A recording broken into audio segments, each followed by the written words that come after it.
Bonsoir, bonsoir à toutes et à tous. Merci de votre présence ici ce soir donc à l'École des Chartes pour une conférence. Je crois que c'est la dernière de l'année de ce cycle, hein, les mardis de l'École des Chartes. Cycle de conférences donc consacré à l'actualité donc éditoriale, hein, des chartistes. Alors c'est vrai qu'on aurait pu aussi la placer cette conférence dans un nouveau cycle qui vient de prendre place cette même année universitaire, qui est le cycle quatrième de couverture. On avait les deux possibilités, mais étant donné donc la formation chartiste de nos deux intervenantes, c'est le premier choix qui a prévalu. Alors, avec donc deux éminentes musicologues, hein, chartistes, c'est vrai que c'est une spécialité qui n'est pas si courante que cela parmi dans la communauté qui est la nôtre. Le principe donc de ces conférences des mardis, c'est normalement, vous le savez, l'intervention donc de l'auteur, de l'éditeur de l'ouvrage en présence d'un discutant. Là, étant donné que nous avons deux éditrices, nous avons jugé, avec leur accord, que en fait, la discussion se ferait naturellement entre elles, et c'est la raison pour laquelle nous n'avons pas souhaité ajouter un intervenant extérieur. Alors, l'ouvrage dont il est question est donc un ouvrage collectif. Ce sont les actes d'un colloque qui s'est tenu en 2013 à l'Opéra Comique sur la thématique des lieux de l'opéra en Europe, hein, du XVIIe siècle au XXIe siècle. Donc colloque international, interdisciplinaire, hein, puisque évidemment on en saura plus dans quelques instants.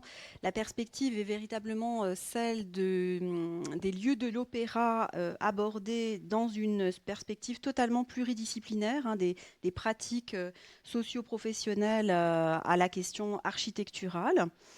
Et je me permets de revenir enfin, avant de céder la parole à nos deux intervenantes, que je remercie vivement donc d'être là ce soir, sur leur parcours. Donc nous avons deux éminentes chartistes qui sont pratiquement de la même promotion, avec donc un parcours scientifique extrêmement riche et une production scientifique centrée sur la musicologie.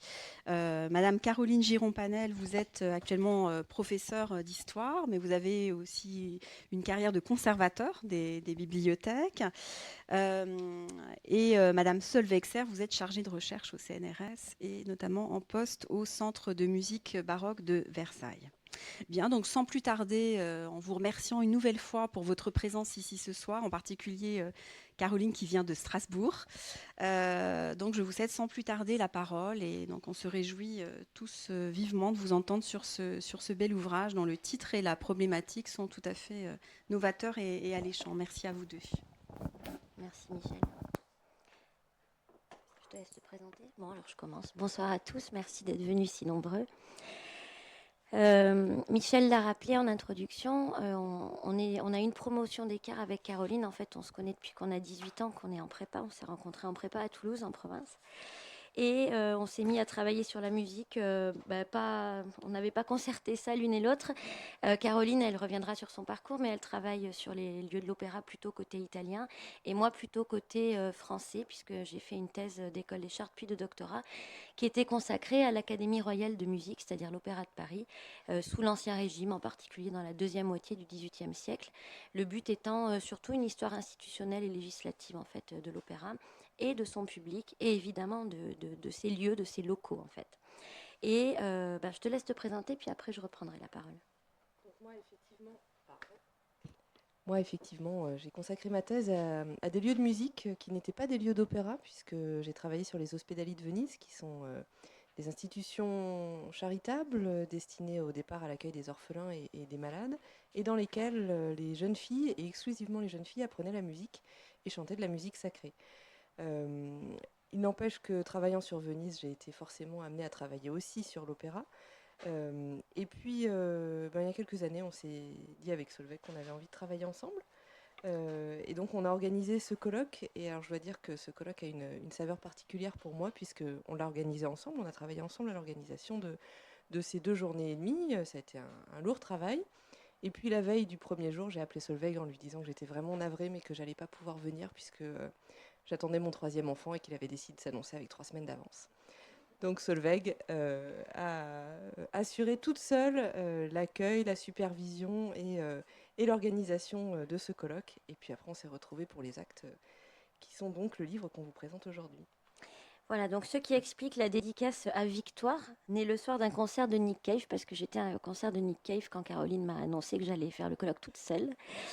Et blague, plaisanterie mise à part, en fait, depuis, donc j'ai été recrutée en 2012 au CNRS et j'avais commencé à m'intéresser à d'autres lieux de musique, beaucoup plus contemporains, on va dire, et beaucoup moins institutionnels, puisque je travaillais sur, en gros, la musique, le métal, le punk dans les squats. Et l'idée, j'en ai fait un projet de recherche aujourd'hui financé par l'Agence nationale de la recherche sur l'histoire de la scène punk en France depuis 2016. Et l'idée a été de se poser la question des lieux de l'opéra en Europe sur un temps long, 17e, 21e siècle, notamment parce que Caroline et moi, on avait remarqué en travaillant sur le public de nos institutions musicales à cette époque-là, que le public présentait des caractéristiques extrêmement différentes de celui d'aujourd'hui. C'était un public très participatif, qui était debout au parterre, qui n'hésitait pas à faire fermer le rideau pour recommencer un morceau lorsqu'il était content, ou à mettre une chanteuse dehors lorsqu'elle dansait trop mal ou qu'elle était trop grosse, par exemple. Et donc, il y avait une espèce de relation extrêmement intime à la musique, liée à tout ce qui est la question des émotions, qui s'était perdue aujourd'hui, en tout cas, dans les salles de musique classiques, telles qu'on la connaît à l'Opéra de Paris ou dans les lieux de concert. Et donc, il y avait tout un déplacement du clivage entre populaires savants qui s'était joué au cours d'une période indéterminée que nous, on maîtrisait mal parce que le 19e siècle, on ne travaille pas dessus. Et donc, l'idée a été tout de suite de poser ce colloque sur un temps long, 17e, 21e siècle, pour voir comment ces lieux de l'opéra, on reviendra après sur la spécificité française du terme opéra qui désigne à la fois le lieu et le genre musical en fait, donc de voir comment, qu'est-ce qui habitait ces lieux pendant 3 siècles et qu'est-ce qui avait pu changer. Alors, il y avait eu des travaux qui avaient été faits dans les années 2000 sur les lieux de concert, mais pas sur l'opéra à proprement parler. Alors là, je cite le gros projet emmené par 3 chercheurs qui étaient Hans Böckerer, Patrice Veit et Michael Werner, dans le cadre d'un projet financé par le Conseil européen de la recherche ou de la science, qui s'appelait Musical Life in Europe. Mais ça ne concernait pas les lieux d'opéra. Alors l'autre chose qui nous avait beaucoup marqué, c'est qu'en France, en tout cas, on travaille beaucoup en anti-interdisciplinarité. Autrement dit, un historien ne va pas fréquenter un acousticien, on ne les connaît même pas, ils appartiennent à d'autres sections que nous, on ne les fréquente pas, on ne lit pas leurs travaux. Un historien ne fréquente pas un musicologue, etc., etc. Et donc, la question des lieux d'opéra était abordée chacun de son point de vue, donc acoustique, historique, architectural pour un historien de l'art, etc. Donc, l'autre idée de ce colloque, c'était de faire dialoguer tout le monde en interdisciplinarité, en voyant ce que les apports respectifs de nos disciplines pouvaient apporter, et également d'ouvrir à des choses plus originales où on n'attendait pas l'opéra, par exemple l'opéra dans les arènes, l'opéra dans les stades, l'opéra au cinéma, voir comment le genre avait pu s'incarner dans des lieux dans lesquels il n'était pas attendu. Voilà. Et effectivement, cette idée de travailler en interdisciplinarité est née du fait qu'on les fait en réalité nous-mêmes, puisque, comme l'a dit Madame Boubenicek, à l'école des Chartes, en théorie, on est plutôt des historiens. Or, Solveig et moi, on a été chassés sur les terres des musicologues. Et c'est très intéressant, puisqu'on se rend compte que les apports théoriques des différentes disciplines peuvent s'ensemencer les unes les autres. On se rend compte aussi qu'on peut utiliser certaines techniques qu'on va apprendre. Par exemple, moi j'ai fait de la prosopographie pour une étude musicologique, ça c'était quelque chose de tout à fait nouveau. Donc bref, c'est très intéressant, mais c'est un peu difficile à défendre finalement, puisque par exemple quand on veut un financement pour un colloque sur ce genre de thème, les historiens vont dire oh, ben non, ça c'est de la musicologie, allez plutôt voir du côté des musicologues, et les musicologues vont nous dire non, non, vous faites de l'histoire. En l'occurrence, on a eu de la chance puisqu'on a été financé à la fois par les musicologues et les historiens, donc c'était formidable. Donc, cette idée que l'opéra se prête particulièrement bien à une étude interdisciplinaire est liée aussi au fait que l'opéra, c'est la synthèse de tous les arts. C'est-à-dire que c'est un art qui mobilise à la fois des musiciens, des librettistes, mais aussi des architectes, des décorateurs, des costumiers, aujourd'hui des éclairagistes, des ingénieurs du son, bref, c'est un art total, on pourrait dire. Et donc c'est un sujet qui se prêtait bien à une étude interdisciplinaire. On a aussi réalisé que, en français, le terme d'opéra était polysémique, c'est-à-dire que l'opéra, c'est une œuvre, c'est un genre musical, et l'opéra, c'est aussi le lieu où on va l'écouter. C'est une polysémie qui n'existe pas dans toutes les langues, hein. En italien, le teatro d'opera, c'est le lieu où on va écouter de l'opéra, et l'opéra, c'est l'œuvre.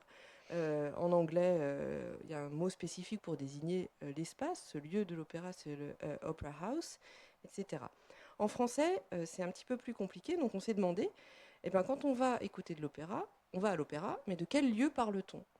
Et dans l'imaginaire collectif, et d'ailleurs historiquement, une salle d'opéra, c'est ça. C'est-à-dire que c'est un modèle architectural qui a été reproduit des dizaines de fois, inventé par Carlo Fontana au XVIIe siècle pardon, à Venise. Donc Venise, hein, berceau de l'opéra moderne, c'est-à-dire des théâtres d'opéra ouverts au public. Euh, donc, c'est une salle c'est une architecture qui se présente avec une salle qui fait face à une scène. La salle et la scène sont séparées par un rideau qui, en général, est en velours rouge. L'orchestre se trouve dans une fosse découverte face à la scène. Avant, l'orchestre était plus souvent sur scène. La salle est souvent en forme de fer à cheval. Elle est généralement pourvue d'un parterre où, comme vous le voyez sur l'image de droite, effectivement, il n'y a pas de fauteuil. Hein. Solveig vous a dit tout à l'heure que les auditeurs étaient debout au parterre. Donc il y a un parterre, il y a plusieurs étages de balcons composés de loges, et puis un dernier étage avec des places moins confortables, où ce ne sont pas des loges, donc un étage qu'on surnomme ou le poulailler ou le paradis selon les salles.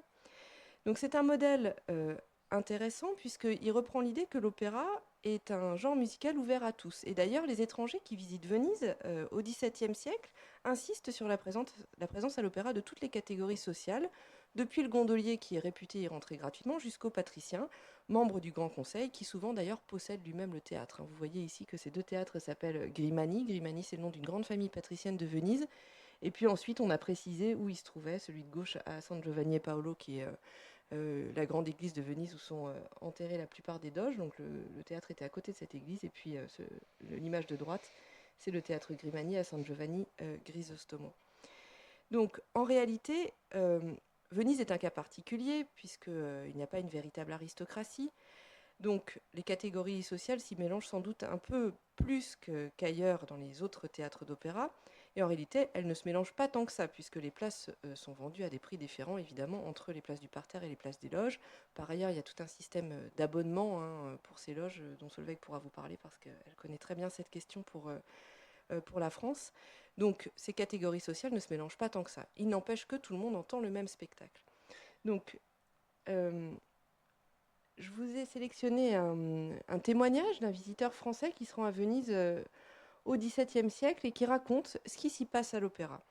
Et c'est aussi un sujet qu'on a souhaité aborder dans cet ouvrage, c'est le fait que l'opéra, ce ne soit pas seulement un lieu de musique, un lieu où on va entendre de la musique et voir un spectacle, c'est aussi un lieu de sociabilité musicale spécifique. Je vous lis cet extrait. Les jeunes nobles vont moins à la comédie, donc la comédie, il s'agit de l'opéra comique, hein, bien sûr, pour rire de la bouffonnerie des comédiens que pour y jouer eux-mêmes leurs personnages. Ils mènent le plus souvent des courtisanes dans les loges, où ils font un si grand fracas et quelquefois des actions si surprenantes, et qui blessent si fort la retenue, que l'on doit au moins avoir en public qu'il faut l'avoir vu pour le croire. Un de leurs plus ordinaires passe-temps n'est pas seulement de cracher sur le parterre, mais encore d'y faire voler des luminions de chandelles, c'est dangereux, et s'ils y aperçoivent quelqu'un proprement vêtu ou un chapeau à bouquet de plumes, c'est là qu'ils tâchent d'adresser parce qu'ils le peuvent faire impunément. La licence que ceux du parterre se donnent, à l'imitation de la noblesse, achève le désordre. Les gondoliers principalement donnent des applaudissements impertinents à certaines actions des bouffons qu'on ne souffrirait point ailleurs, et tout le théâtre ensemble fait si souvent de si terribles huées aux acteurs, qui ne plaisent pas, qu'on les oblige à se retirer pour faire venir ceux qui font rire, criant incessamment tout haut « fuora buffoni ». Donc vous voyez ce que Solveig a mentionné tout à l'heure, l'attitude du public à l'opéra est tout à fait différente de celle d'aujourd'hui, évidemment.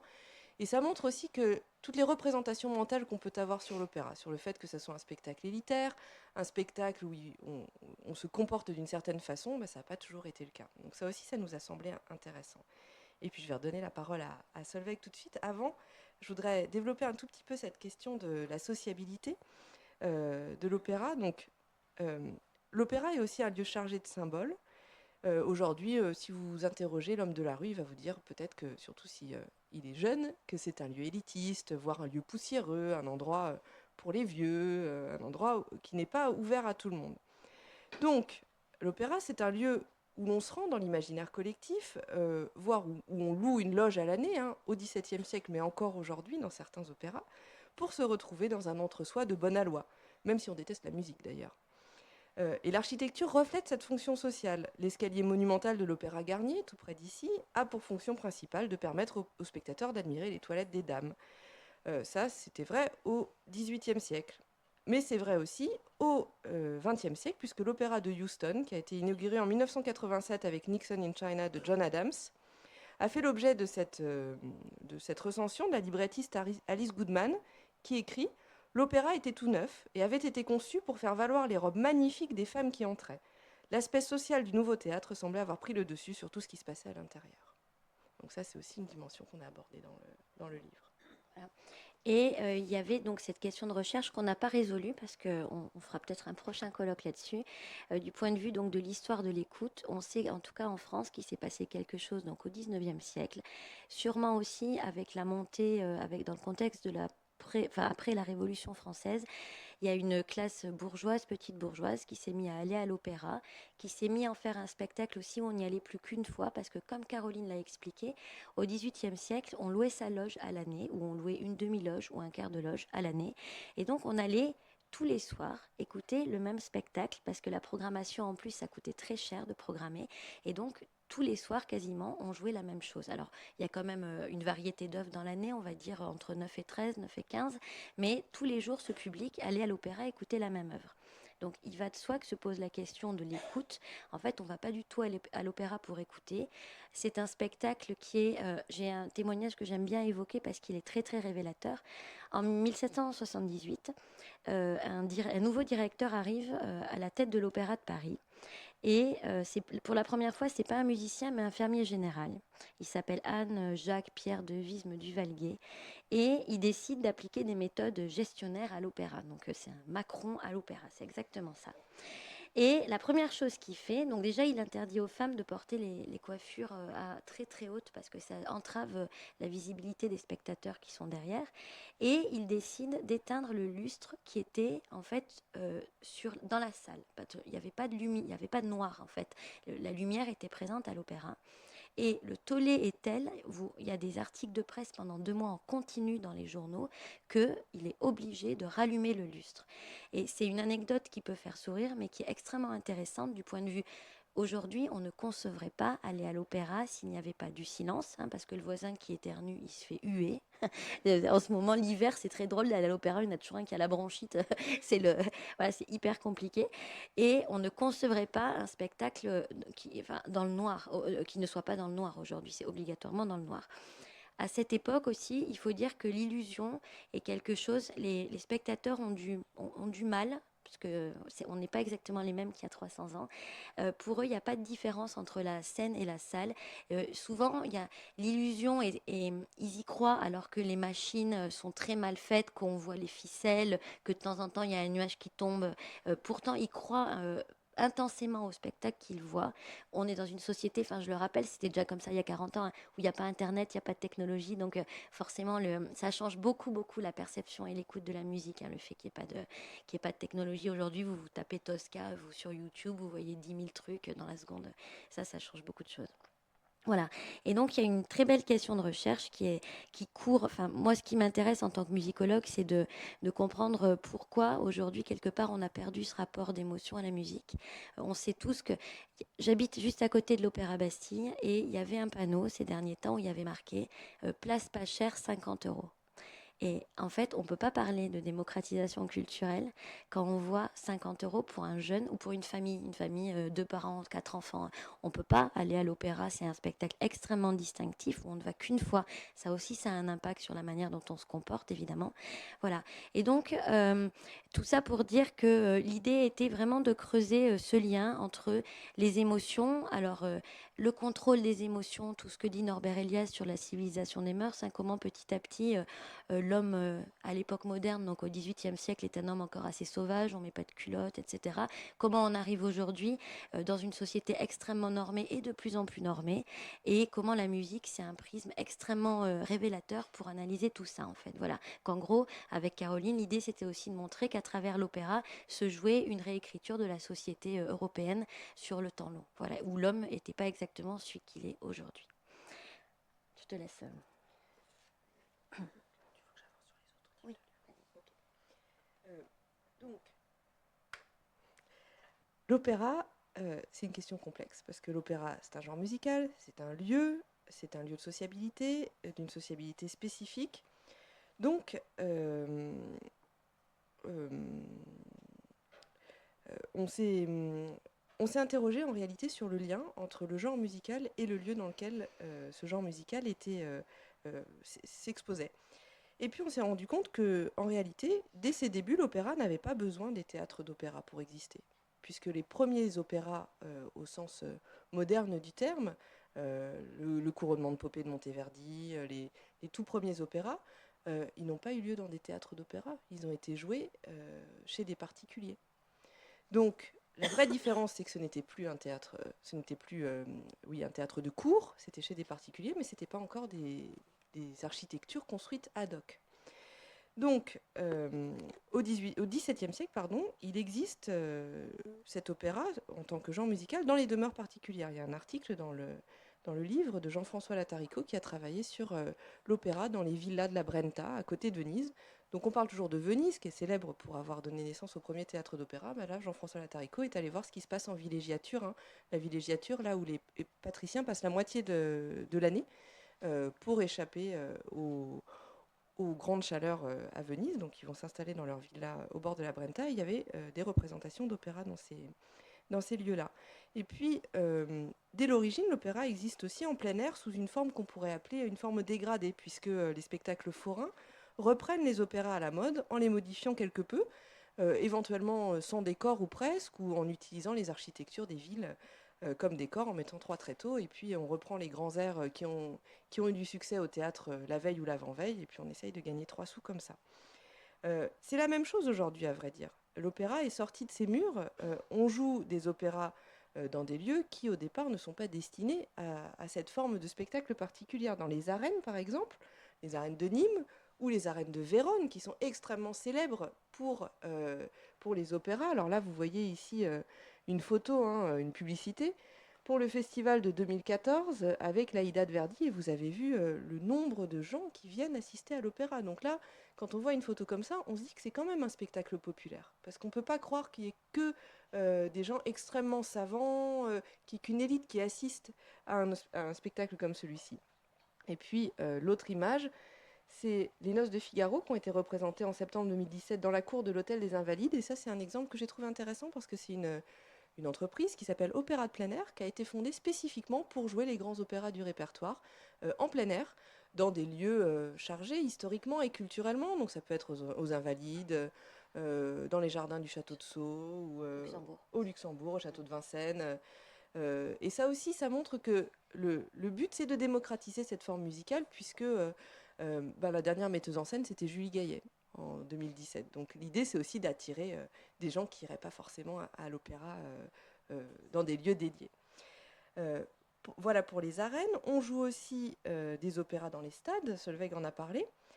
Et d'ailleurs, aujourd'hui, ces espaces semblent même mieux adaptés aux grands opéras de Rossini ou de Wagner que les petites salles. On peut entendre les directeurs des salles d'opéra dire « Ah ben non, moi je vais pas jouer cet opéra parce qu'il faut un orchestre énorme, c'est compliqué. » Par contre, ce sont des opéras qui se trouvent très à leur aise dans ce genre d'espace. Si le fait de jouer Aïda dans un stade est une invention relativement récente, D'autres lieux que les théâtres d'opéra ont été investis de longue date. Et là, je pense particulièrement aux églises. Depuis le XVIIIe siècle, on peut jouer des opéras ou des parties d'opéra dans les églises ou transposer. Ça se faisait beaucoup au XVIIIe siècle. On gardait l'air de la musique et puis on changeait les paroles parce que quand même les paroles n'étaient pas toujours très adaptées au lieu sacré. Mais dans ces cas-là, en gardant la musique, en changeant les paroles, on pouvait chanter des airs d'opéra dans des lieux sacrés. Ça s'est fait par exemple à l'abbaye d'Alspar, dans le Haut-Rhin. Les religieuses de cette abbaye avaient les partitions des airs d'opéra et changeaient les paroles. Donc elles avaient le plaisir de la musique sans avoir de problème avec des paroles profanes. Un autre exemple un petit peu plus récent, qui a été aussi traité dans le livre par Aude Ameille, je crois, c'est l'exemple du Prométhéo de Luigi Nono, avec une mise en scène de Renzo Piano, l'architecte bien connu. Et là, il s'agissait vraiment de renverser complètement le modèle de la salle à l'italienne. Ça, c'est un exemple intéressant parce que donc on est en 1984 dans une église de Venise, l'église du couvent San Lorenzo, qui était le couvent le plus chic de Venise au temps de la République sérénissime, là où allaient les filles des familles patriciennes les plus aisées. Donc, vous voyez ici une représentation de la fin du XVIIIe siècle de la prise de voile d'une religieuse dans ce couvent. On voit que c'est déjà un lieu de musique. Vous avez 2 orgues à droite et à gauche, avec des religieuses, pardon, pas des religieuses, des musiciens qui chantent et qui jouent de différents instruments. On perçoit bien les instruments avant, au premier plan des loges. Donc c'était des lieux de musique sacrée, évidemment. Ensuite, ce couvent est tombé en ruine. Il a été laissé à l'abandon. Vous avez ici des photos du début des années 80 qui représentent l'intérieur de l'église de ce couvent. Et en 1984, dans ces ruines, Luigi Nono et Renzo Piano installent un dispositif pour une création contemporaine, donc un opéra contemporain autour du thème de Prométhée. Et vous voyez là, le public est assis, donc on n'est plus tout à fait dans le parterre du XVIIIe siècle. Par contre, il est entouré des musiciens. Tout ce que vous avez, les coursives en hauteur, sont les lieux où se trouve l'orchestre. Donc ça, c'est un exemple aussi intéressant de réinvestissement d'un lieu qui n'était pas au départ destiné à un spectacle d'opéra et qui a été réinvesti pour un opéra contemporain. Et ça aussi, la question de l'opéra contemporain, c'est une question qu'on s'est posée et qui apparaît notamment dans la préface à l'ouvrage. Pourquoi est-ce qu'aujourd'hui c'est aussi difficile de créer un opéra? Donc peut-être que Solveig aura des éléments à apporter sur cette question-là.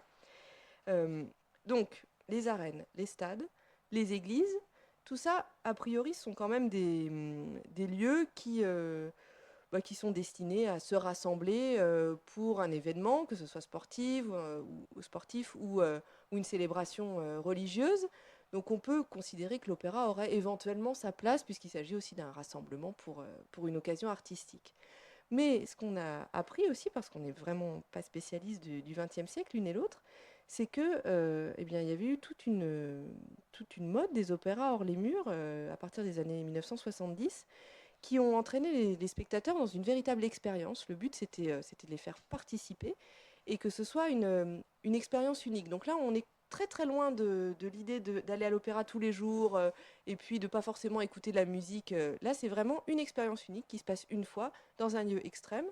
Et il y a un très bel article de Véronique Perruchon dans le livre qui parle notamment de Engel, ou Angel, je ne sais pas comment ça se prononce. Engel, je pense, ouais. Qui est le compositeur de Lady Macbeth de Minsk, je ne sais pas comment ça se prononce non plus, qui a eu pas mal de succès à l'Opéra Bastille il y a quelques années, et qui est aussi l'auteur d'un opéra qui s'intitule Antigone, et qui fait descendre les spectateurs, qui leur donne rendez-vous dans une gare, qui les fait descendre sur les voies et qui les fait marcher à travers une usine de gaz en ruine à Amsterdam, jusqu'à les faire rentrer dans un tuyau pendant que l'orchestre se mêle aux auditeurs et joue. Donc c'est vraiment là, le spectacle est constitué par l'auditoire. Donc ça aussi, ça nous montre que finalement, est-ce qu'il peut y avoir d'opéra sans lieu d'opéra? Qu'est-ce qui fait un opéra? Est-ce que le lieu est indissociable du genre musical? Donc c'est toutes des questions qui ont été creusées dans ce livre et qui, pour dire la vérité, suscitent plus de questions que n'apportent de réponses. Est-ce que c'était tout ce que je voulais vous dire sur le sujet? Ah non, pardon, je voulais finir là-dessus. Donc ça, c'est avec ce spectacle-là, si on peut appeler ça un spectacle, qu'on ouvre l'introduction du livre. Ça, c'est une performance qui a été donnée à la Biennale de Venise en 2015 par deux artistes polonais, Jasper et Malinowska. Et cette performance induit vraiment le public en erreur en jouant sur des propres représentations qu'il a de ce qu'est un opéra. C'est-à-dire que quand on se promenait dans les jardins de la Biennale à Venise en 2015, on pouvait entendre régulièrement dépêchez-vous, dépêchez-vous, l'opéra va commencer, venez vite, venez vite. Donc les gens se précipitaient dans le pavillon polonais, les portes étaient fermées. Pardon. Vas-y, continue. Les portes étaient fermées et en réalité, on se trouvait dans un lieu qui n'avait rien d'une salle d'opéra, puisque vous avez ici la photo de l'intérieur du lieu sur laquelle, donc dans ce lieu, était projeté un film qui représentait la mise en scène d'un opéra polonais en Haïti. Donc il y avait une espèce de double mise en abîme. Donc on parlait bien d'opéra, mais en réalité, on n'entendait pas d'opéra, puisque on filmait comment cet opéra polonais avait pu être transposé en Haïti. On n'était pas dans un lieu dédié à l'opéra. Donc là, il me semble qu'on est allé vraiment avec cet exemple d'art contemporain à la limite de nos propres représentations en réalité sur ce qu'est un opéra et ce qu'est un lieu d'opéra. Voilà. Alors pour vous présenter l'ouvrage, je reprends la table des matières, mais l'ouvrage a été conçu un peu différemment du programme du colloque parce qu'on voulait reformuler en fonction de la pertinence des sujets. Donc il y a 4 grands thèmes. La première, c'est l'inscription dans le paysage urbain. Donc on a 2 chercheurs qui se sont occupés des maisons d'opéra à Prague. On a une chercheuse qui s'est occupée, elle, de l'opéra de Vienne au XIXe siècle. Et donc, c'était assez européen. Il y avait pas mal de chercheurs étrangers. Et une autre de l'opéra de Belgrade. Donc là, dans un contexte, on imagine, assez difficile de reconstruction. Comment faire pour que l'opéra perdure pendant la guerre, etc. Voilà. Et ça, c'était donc une première partie. Une deuxième partie, on a décidé de la faire plutôt sur les pratiques sociales de l'opéra. Donc Caroline en parlait, les spectacles musicaux en villégiature en Italie au XVIIe siècle. Une sur, alors là on revenait en France sur les salles de spectacle du Faubourg Saint-Germain et en particulier sur les parties introductives, c'est-à-dire toutes les parties d'apparat où justement Caroline en a parlé, où on était là pour se montrer et donc hors musique quelque part en mettant en avant la sociabilité. Un article, alors toujours en fait, pour remettre en cause cette question de l'opéra hors de l'opéra avec les activités d'un compositeur et qui faisait des opéras dans sa propre maison qui s'appelait Fernand de la Tombelle, donc en France au 19e siècle. Donc des petits opéras pour les copains en fait. Il invitait ses copains le samedi soir, puis il faisait des petits opéras donc, dont il est resté des partitions. Et enfin, un article sur l'opéra au cinéma. Donc là, on est sur quelque chose aussi qui est intriguant. C'est une pratique qui se développe de plus en plus aujourd'hui. Vous pouvez aller au Gaumont pour écouter la Traviata. Donc là, on est... Et alors, tout est fait. C'est très, très intéressant parce que tout est fait pour reconstruire l'esprit d'une salle d'opéra. Donc, il y a une queue un peu... Enfin, c'est un peu chic. C'est beaucoup plus chic que d'aller voir le dernier Star Wars, par exemple. Tout est fait pour mettre dans les conditions de l'opéra. Voilà, c'est assez intéressant de voir, ça c'était plutôt une sociologue qui a fait ça avec des questionnaires très fins, mais de voir comment quand même on essaie de conditionner le public pour le remettre dans l'univers mental de comme s'il allait à l'opéra, sauf que c'est le cinéma. Et ce qui a quand même l'intérêt en termes de démocratisation, c'est pas pareil une place à 7 euros ou une place à 50 euros, évidemment. La troisième partie était consacrée donc à l'opéra hors les murs, c'est-à-dire l'opéra qui n'est pas dans l'opéra, avec l'amphithéâtre de Nîmes, donc puisqu'il y a toute une programmation dans les arènes depuis très longtemps. Donc l'idée c'était d'analyser quelle programmation. Il va de soi qu'on ne met pas de la musique de chambre dans les arènes de Nîmes, c'est compliqué en fait. Donc on ne peut pas non plus représenter n'importe quoi. Une autre sur les arènes de Nîmes et le théâtre antique d'Orange depuis les années 1930 qui fait écho. Donc le texte dont parlait Caroline tout à l'heure sur André Engel et Niki Rieti, justement sur cette participation au public à l'opéra, qu'est-ce qu'il en est. Et enfin, un questionnement plus philosophique, cette fois-ci, qui s'appelle L'opéra hors les murs, un nouveau souffle pour la création lyrique. Justement, est-ce que en fait, changer de lieu pour l'opéra, ça peut être un moyen de le renouveler à une époque où en fait l'opéra il peut être considéré comme quelque chose, il y a peu de créations, on va pas souvent les voir parce que musicalement c'est compliqué, enfin la musique moderne c'est pas forcément facile d'aller en écouter. Donc est-ce que le fait de décentrer l'espace de la représentation peut finalement représenter une porte de sortie pour redonner un peu de vitalité à ce genre? Et enfin, comme on est quand même à l'école des Chartes ici, une dernière partie consacrée à conserver, préserver et restaurer, avec une historienne de l'architecture bordelaise qui explique en fait que on discute pas très souvent de l'histoire des théâtres, de l'histoire quand on rénove. Comment articuler le travail entre l'histoire et la rénovation, entre prendre en compte l'ancien et comment les gens avant écoutaient l'opéra et prendre en compte le nouveau, qu'est-ce qu'on en fait en fait? Est-ce qu'on recommence à zéro ou est-ce qu'on essaie de prendre en compte le fait que l'opéra, ça soit un lieu très historicisé? Et la dernière communication par Philippe Duffieux, qui est professeur dans une école d'architecture, qui parlait justement du Grand Théâtre de Lyon à l'Opéra Nouvelle, comment on avait remanié le lieu en fonction des desiderata de Jean Nouvel, multipliant le budget, comme à chaque fois que Jean Nouvel fait quelque chose par 10, pour arriver donc à l'opéra de Lyon tel qu'il est actuellement. Voilà. Donc c'est un petit ouvrage parce que c'est pas, enfin voilà, il fait, je regarde, dans les 200 pages. En fait, ça peut paraître simple comme ça quand on vous en parle, mais c'était assez dur d'arriver à réunir des chercheurs à la fois européens, à la fois qui faisaient des disciplines. Vous verrez, mais par exemple, l'article sur l'histoire de l'Opéra de Lyon, c'est un article qui est quand même très pointu, pas forcément facile d'approche pour quelqu'un qui est sociologue et qui va travailler sur le cinéma. C'est pas facile en fait de faire dialoguer tous ces gens. Et on espérait, en faisant ça, vraiment planter des graines. Et les graines ont fini par germer dans un prochain ouvrage qui sortira cette fois-ci aux éditions Garnier, qui est lui consacré au public des scènes musicales. Alors là, on a recentré sur la France, mais toujours sur le temps long, et qui là s'intéresse justement aux pratiques musicales dans des lieux, mais aux pratiques du public. Voilà. Et c'est vrai que c'était très important pour nous qu'il y ait une partie aussi conservation et préservation de ces lieux, parce que c'est des thématiques qu'on a tendance à oublier souvent en tant qu'historien. Or, en réalité, ces lieux, si on peut aujourd'hui les fréquenter pour aller voir l'opéra, eh ben, c'est parce qu'il y a des conservateurs du patrimoine qui travaillent à leur restauration et qui se posent des questions de est-ce qu'il faut privilégier l'acoustique ou est-ce qu'il faut garder plutôt l'aspect ancien. C'est des vraies questions qui ont une influence sur la façon dont nous, on va percevoir ces salles d'opéra et dont nous, on va pouvoir jouir de ce spectacle. Et puis, pour finir, là, ce soir, on a parlé des lieux d'opéra en partant de la réalité de l'œuvre elle-même. Donc, le fil rouge de notre livre, c'est où va-t-on pour entendre de l'opéra et cet endroit où on va, ces lieux où on va, qu'est-ce qu'ils ont en commun, qu'est-ce qu'ils ont de différent, est-ce qu'il y a des évolutions au fil du temps ou en raison des différents... Est-ce qu'il y a des différences selon les territoires dans lesquels ces lieux se trouvent? Mais ce dont on n'a pas parlé, c'est quels sont les autres usages pour ces lieux d'opéra. C'est-à-dire les théâtres d'opéra qui ont été conçus pour l'opéra, est-ce qu'on peut y faire un autre type de musique? Est-ce qu'on peut les fréquenter autrement?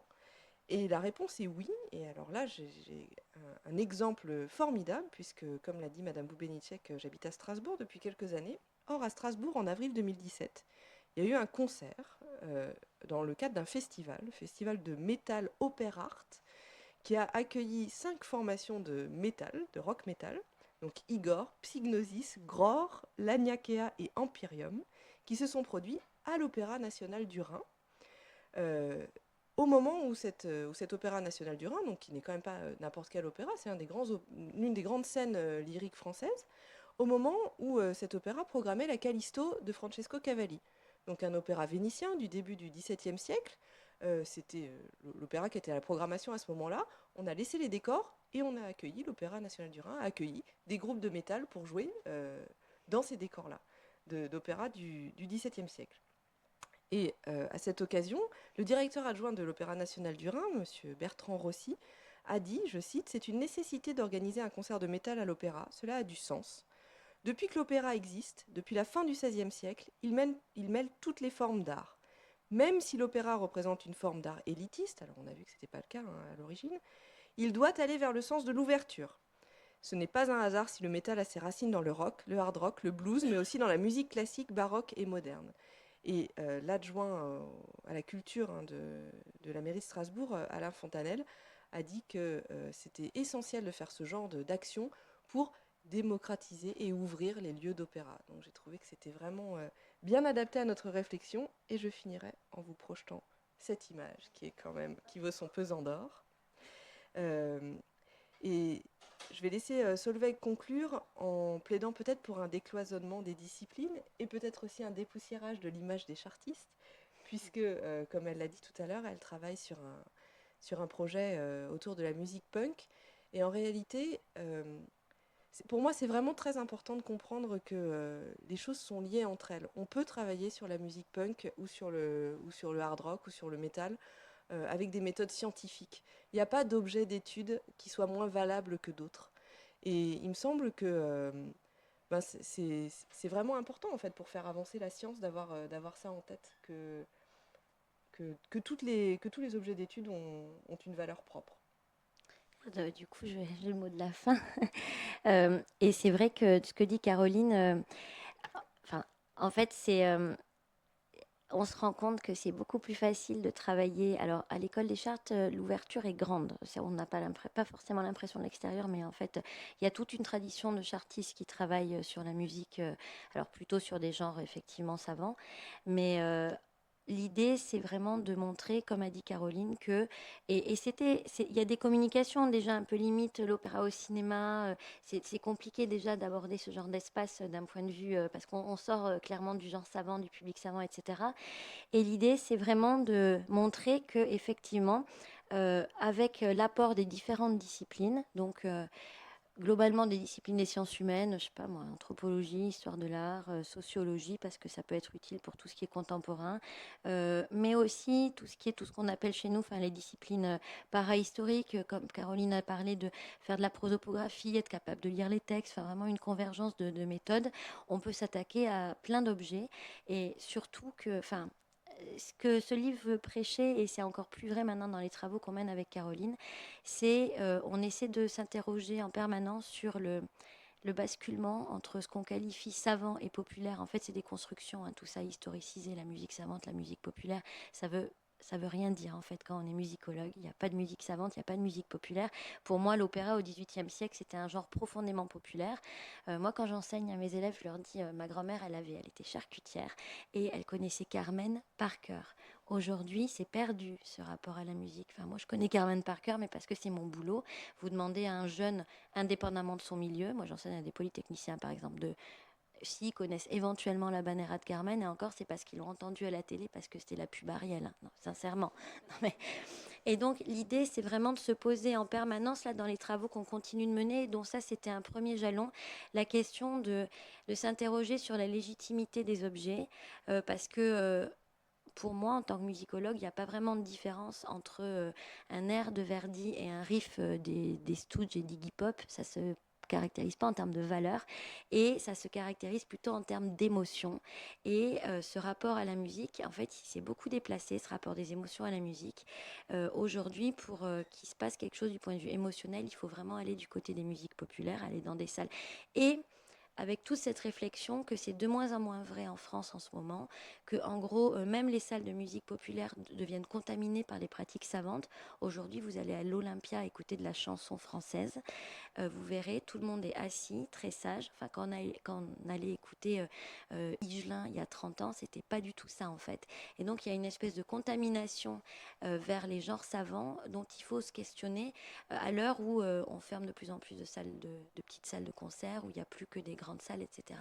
Donc, l'idée de ce livre, c'est vraiment le premier jalon d'une réflexion beaucoup plus large sur qu'est-ce que la musique dit de la société et qu'est-ce que la société dit à travers sa musique. Et donc, il y aura tout un tas d'autres travaux qui vont sortir dans les prochaines années en fait sur ce thème, dont l'ouvrage là est juste vraiment une première ébauche. Voilà.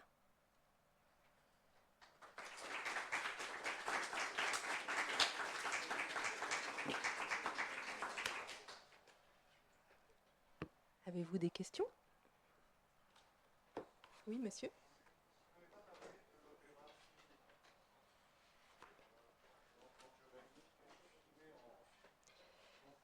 C'est vrai. En fait, on n'a pas eu de proposition là-dessus, mais c'est vrai que alors moi, la pratique que j'en ai, parce que je regarde beaucoup de films d'opéra, c'est plus pratique que d'aller dans plein de salles souvent. C'est très compliqué de réaliser, de rendre. Enfin, la qualité de la réalisation est vraiment primordiale pour l'opéra. Moi, j'ai des exemples d'opéra où en fait la réalisation gâche la moitié de l'opéra. C'est quelque chose qui est très compliqué de réaliser un opéra. De quel point de vue on se met? Est-ce qu'on se met loin, près? Comment on voit? Enfin, j'ai un exemple, je me rappelle plus le nom du metteur en scène, mais j'ai un exemple de Wojciech par exemple, qui est dans une mise en scène extrêmement étrange, dont la réalisation, en fait, on comprend même pas comment est la scène, comment elle se met. C'est compliqué, je trouve, l'opéra. Et pourtant, c'est un fabuleux moyen aussi de faire mettre un DVD, pouvoir séquencer l'opéra, pas être obligé d'écouter 4 heures de tétralogie x 4. C'est bien, mais on n'a pas eu de proposition là-dessus, mais effectivement, c'est quelque chose qu'on pourrait tout à fait aborder. Mais effectivement, un opéra pensé tout de suite pour le cinéma comme le Don Giovanni de Lauzet, ça mériterait vraiment d'être interrogé parce que ça rentre tout à fait dans cette problématique-là. Mais effectivement, nous, on n'est pas spécialiste de ça, donc on ne pouvait pas s'atteler à ce sujet-là. Et on aurait bien aimé avoir des spécialistes qui nous proposent un article, mais ça n'a pas été le cas. Je pense que ça peut être un biais de démocratisation relative, parce que les gens qui vont prendre la peine de regarder le Don Giovanni de Lauzet, c'est de toute façon des gens qui au départ sont intéressés par l'opéra. Donc je suis pas sûre que ça remplisse complètement son objet.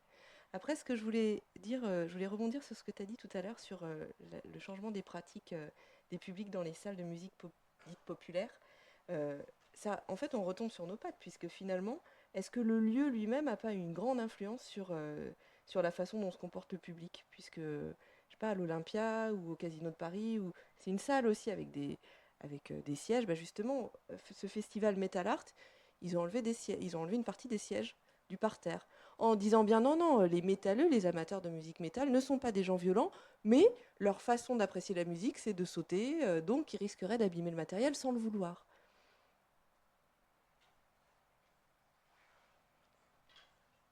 Oui.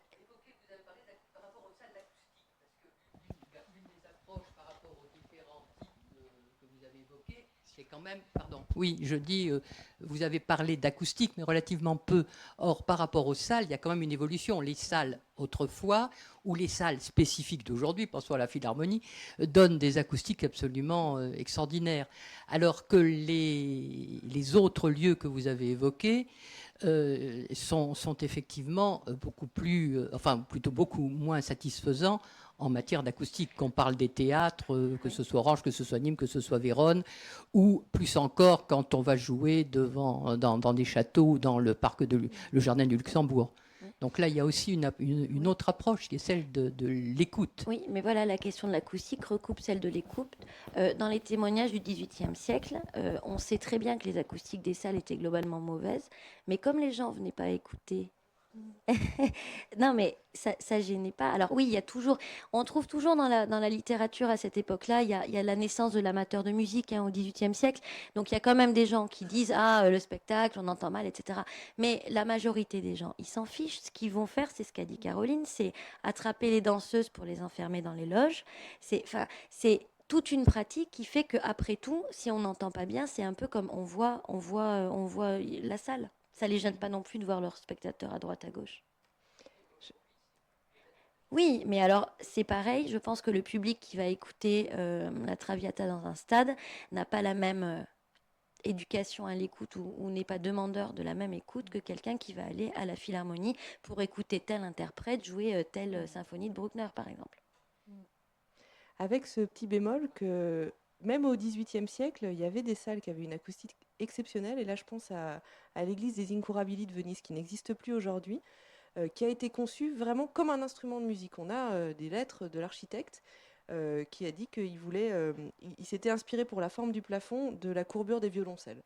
Donc le but, c'était vraiment qu'il y ait une acoustique exceptionnelle. Et d'après les témoignages des voyageurs de l'époque, l'acoustique était exceptionnelle. Pourquoi ? Parce que c'était un lieu sacré, c'était une église. Donc on y allait en faisant silence et on y allait pour écouter des concerts de musique sacrée. Donc là, le but, il y avait une vraie qualité d'écoute pour le coup dans ces lieux-là qu'il n'y avait pas forcément dans les théâtres d'opéra.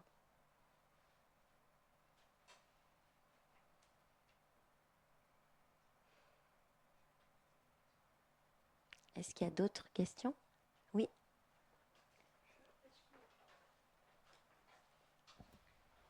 Est-ce que dans la désaffection actuelle d'un certain public, il n'y a pas non plus la prééminence des metteurs en scène? Bah, Il y a c'est la ça. pollution par les metteurs en scène jusqu'à là.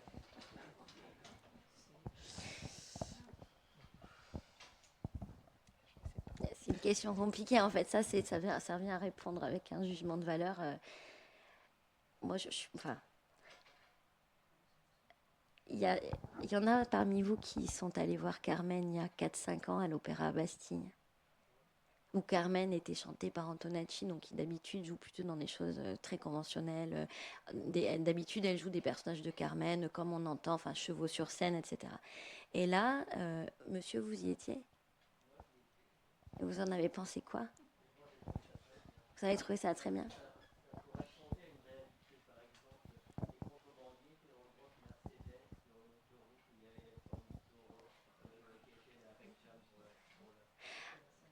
Moi, j'ai eu énormément de mal de voir.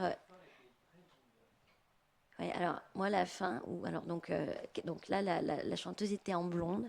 Bon, on l'entendait très mal parce que pour le coup, c'était, je pense, trop grand pour sa voix, etc. Et à la fin, Carmen mourait étranglée. En fait, ça m'a profondément dérangée parce que quand même, dans tout ce qu'il y a de Bizet, enfin, c'est la mise à mort du taureau hein, qui est juste au carré par ce qui se passe derrière. Et c'est vrai que pour répondre à votre question, moi, la mise en scène, enfin, m'a... Après, bon, il y a eu, les critiques n'ont pas été forcément très bonnes, mais on peut penser aussi, alors si on tire là-dessus, à toutes les tentatives, je ne sais pas si vous avez vu dans la presse ces derniers temps, toutes les tentatives pour expurger l'opéra, par exemple, c'est pas Carmen qui tue Don José, maintenant c'est Don José qui va... parce que... Oui, voilà, c'est ça, c'est Carmen qui va tuer Don José. Bon, il y a quand même des libertés avec la mise en scène. Après, je crois que c'est pas des questions. Il y a des bons metteurs en scène aujourd'hui. Il y a des très bonnes mises en scène d'opéra qui sortent aujourd'hui régulièrement. C'est juste que faut s'informer avant de sortir. Mais peut-être qu'en cassant trop les codes, on désarçonne le public et on ne fait pas cette transmission dont vous parliez. Mais est-ce que l'opéra n'est pas plein de codes lui-même? C'est simplement que les codes qui sont choisis par le metteur en scène vont nous parler ou pas. Mais moi, je travaille sur les questions de genre. En réalité, c'est vraiment mon fond de commerce. Hein. Moi, je travaille sur les pratiques musicales féminines et puis quel genre on attribue à tel ou tel type de voix ou à tel ou tel instrument.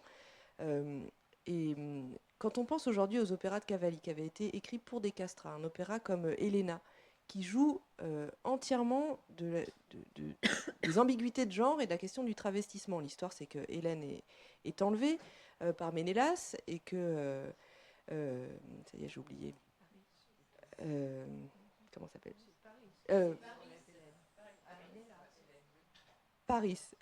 Donc Ménélas, pardon. Voilà, je m'en mêle les pinceaux. Bref, donc Hélène est enlevée. Son amoureux veut la délivrer, se déguise en servante, et sous son déguisement de servante, rend amoureux à la fois Hélène, qui donc tombe amoureuse d'une pseudo-femme, et le kidnappeur d'Hélène, qui lui tombe amoureux de ce qui ressemble à une femme, mais qui en fait est un homme. Donc il y a tout un jeu autour des questions de genre qui était parfaitement légitime au XVIIe siècle si ce rôle était chanté par un castrat, puisque lui-même était porteur d'une ambiguïté de genre. Aujourd'hui, on fait quoi quand on est metteur en scène? On fait chanter ce rôle par une femme, donc on perd tout le jeu, toute ambiguïté, donc on perd le sens de l'opéra. On le fait chanter par un homme, donc là, on garde à peu près l'idée d'ambiguïté de genre, mais par contre, on perd la voix. Donc vous voyez, les questions de mise en scène, c'est compliqué quand on veut mettre en scène des opéras qui ont été créés 300 ans plus tôt. Eh oui, mais c'est pas une voix de castrat, un contre-ténor. C'est ça le problème.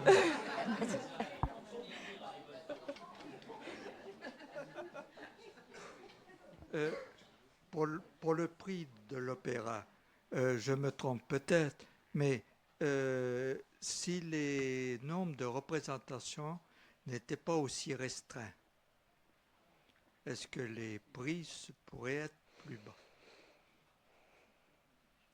En fait, je pense que Parce qu'il c'est y a une question très compliquée, ça, du point de vue de la programmation, parce qu'en fait, il y a clairement une demande. Il y a clairement une demande. Enfin, dans une programmation d'opéra, j'en avais un peu discuté avec l'ancien directeur de l'Opéra de Paris. On est quand même obligé d'alterner parce que le public est quand même très demandeur de certains opéras. Si une saison d'opéra ne contient pas tel opéra, s'il n'y a pas Don Giovanni de Mozart, s'il n'y a pas un truc du Ring, s'il n'y a pas...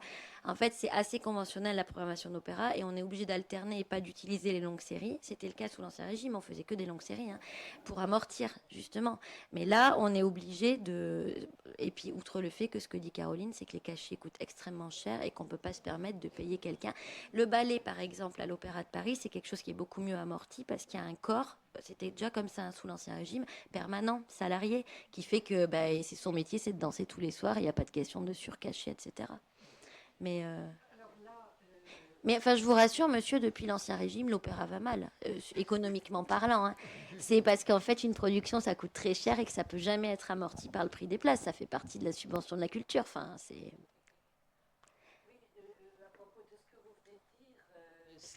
Ce qui est intéressant à souligner, c'est par exemple en Allemagne, on a des compagnies de chanteurs qui sont attachés à un opéra, et je pense qu'ils amortissent effectivement beaucoup mieux.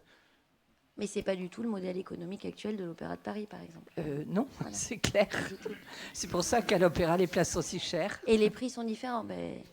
Et la population qui s'y rend aussi. On sait bien qu'en Autriche, les gens de milieux sociaux défavorisés, ils vont à l'opéra après le travail très facilement. Il y a aussi un rapport qui est...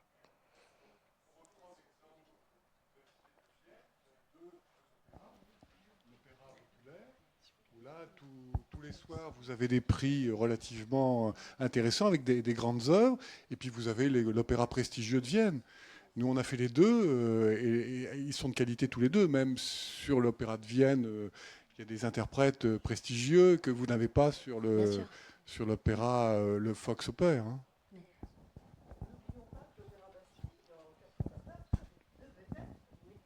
C'était avait été conçu comme ça, oui, bien sûr. Ouais.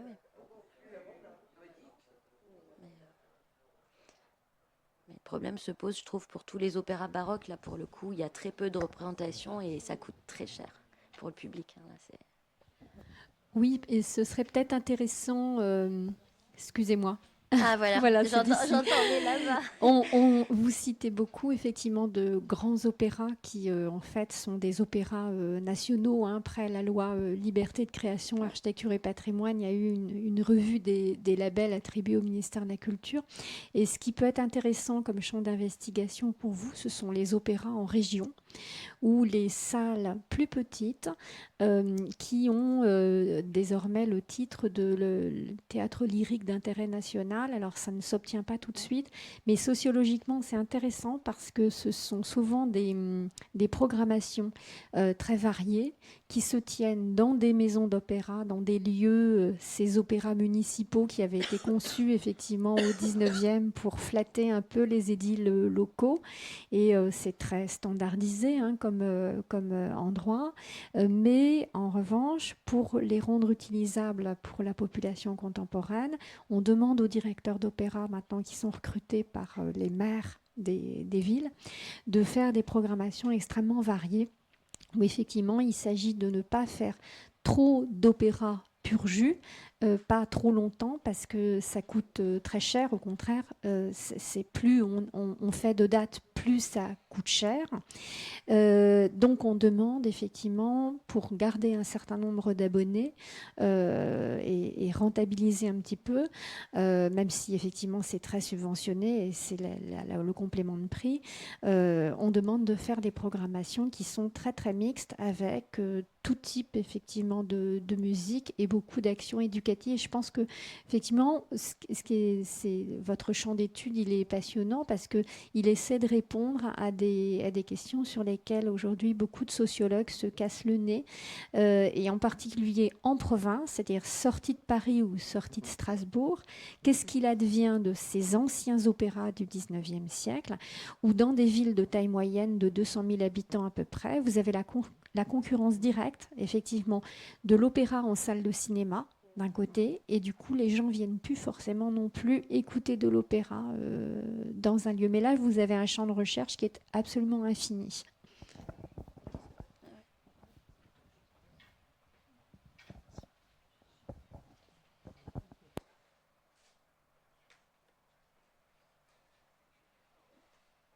Est-ce qu'il y a une dernière question?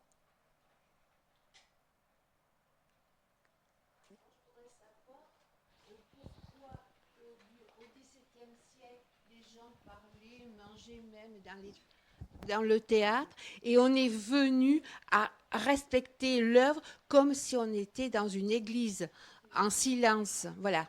Moi, je suis pas très très forte en opéra, mais voilà.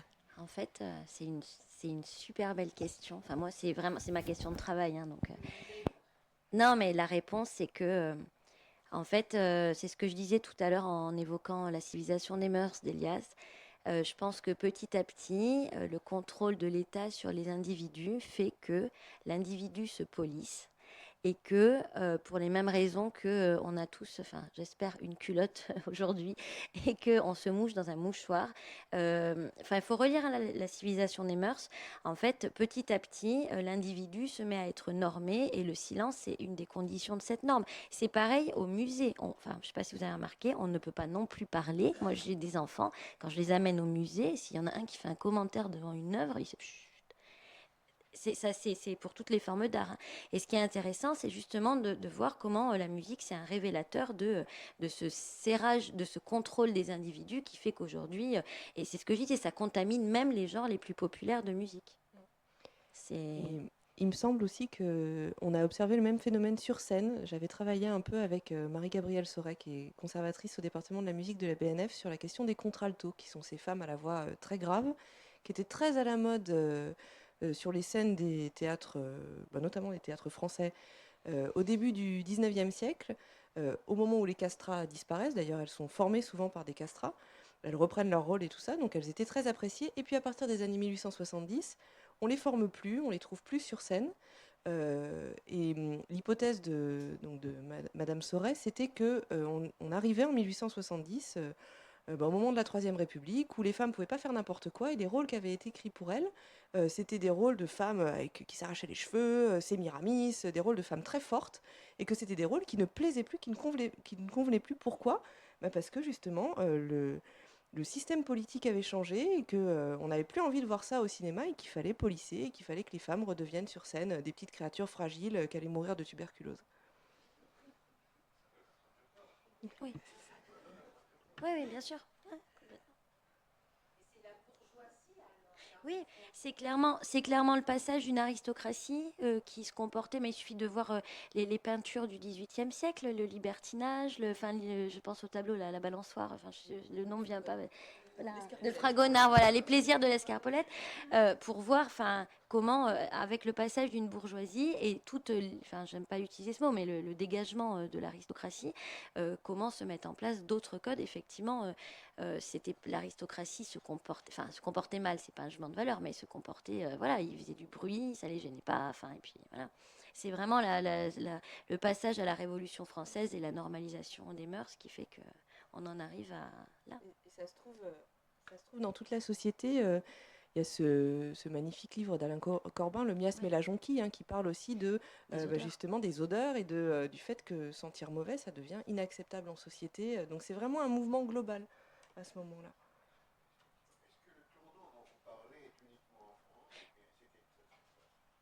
Alors moi, je suis vraiment spécialiste du chant français, mais aujourd'hui, en Italie, dans les opéras, on continue à voir des choses pas tout à fait comme au XVIIIe siècle, mais même à Marseille, par exemple, quand on va à l'opéra de Marseille, les gens, ils n'hésitent pas à manifester clairement leur désapprobation.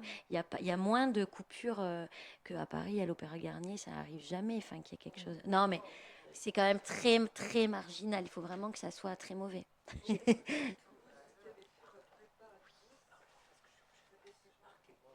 Oui. Mais effectivement, ça dépend. Je pense que la réponse n'est pas linéaire dans tous les pays d'Europe. En même temps, tout le monde n'a pas eu la Révolution française, etc. Donc...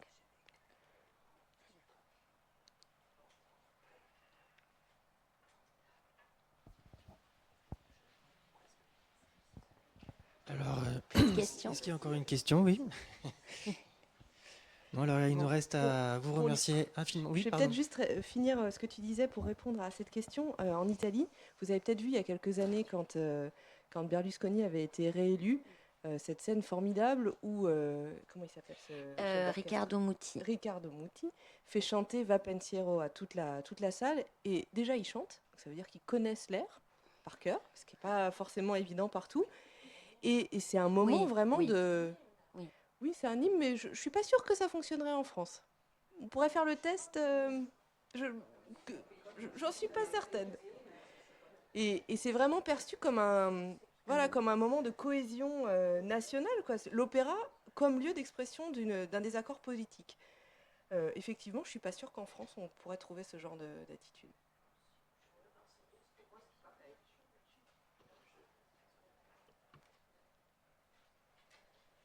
Il nous reste alors à remercier vivement Caroline et Solveig, donc au nom de la directrice qui a dû s'absenter. Et je tiens aussi à vous informer que l'ouvrage donc des lieux de l'opéra en Europe est disponible à la vente à la sortie de la salle. Donc n'hésitez pas. Et Caroline Solveig, on la gentillesse d'accepter de faire des dédicaces si vous le souhaitez. Merci beaucoup de votre présence.